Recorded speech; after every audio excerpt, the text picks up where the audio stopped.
Our organization is called the Women That Hunt, but that doesn't necessarily mean that it's hunting that we do all the time. In fact, hunt has many meanings, and we hunt for the best yield in our gardens, we hunt for the freshest eggs, and we hunt for the best fishing holes. So yes, we are women that fish. Doing that leads to some great adventures. So let's go striped bass fishing. Striped bass fishing is not that difficult to get started. First, you need a heavier fishing rod. So it's got to be geared to withstand the weight and the fight of the striped bass because they're much bigger fish. Rod sizes vary. Right now we use around a 10-foot rod, but I think I personally might upgrade to a 12-foot just so that I can cast it further. You need some medium to large hooks and some weights that vary between 3 to 6 ounces. I get most of my gear from Canadian Tire, but there are lots of local fishing stores, possibly closer to you, that would have the gear you need. Depending on where you live, you might have easy access to your tidal rivers as they weave in and around our roads and highways. We are super lucky to live in a province that allows us easy access to some of these waterways. You need to be sure to obey the rules laid out in our Nova Scotia Angler's Handbook.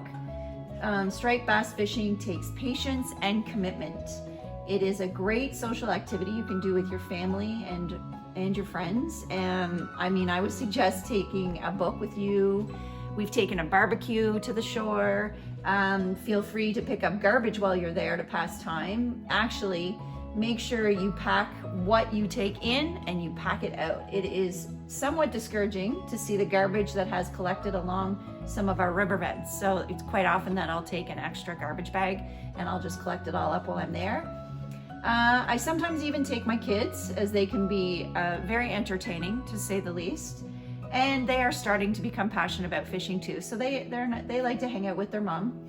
You shouldn't go out your first time and expect to catch a fish, as it is definitely a waiting game for striped bass.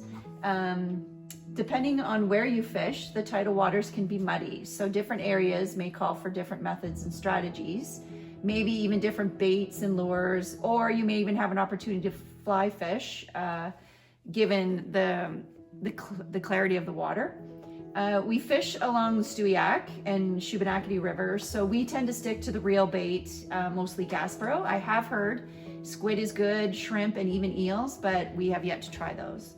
We weight our lines so the bait hovers just above the riverbed floor, and this has proven successful for us.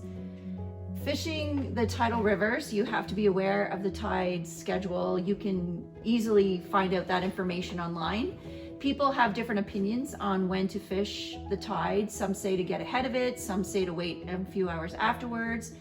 But all I can say, based on my own experience, is if you fish when the water is low, you are more apt to catch an eel. And my son actually caught the biggest eel that I have ever seen. And it was literally almost 5 feet long, and I'm pretty sure more than 5 inches in diameter, because my hands couldn't even touch each other when I was holding it. Fishing striped bass is fun, and when you hook one, you definitely know it. They are a fighting fish, which makes it that much more exciting and rewarding when you finally get one to the shore. I got something. Oh my God, oh yeah, she's biting, baby. Come on, come on. Oh. Come on, Bessie. Come on. Oh, she's deep. Oh. Oh my God, I'm so excited. She is. Press one. Press one.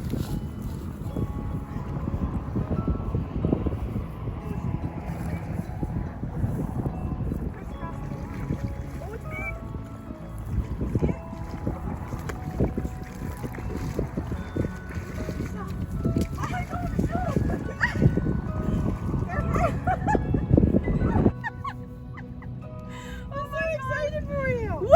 Now it's the shell's turn. Yeah. Okay.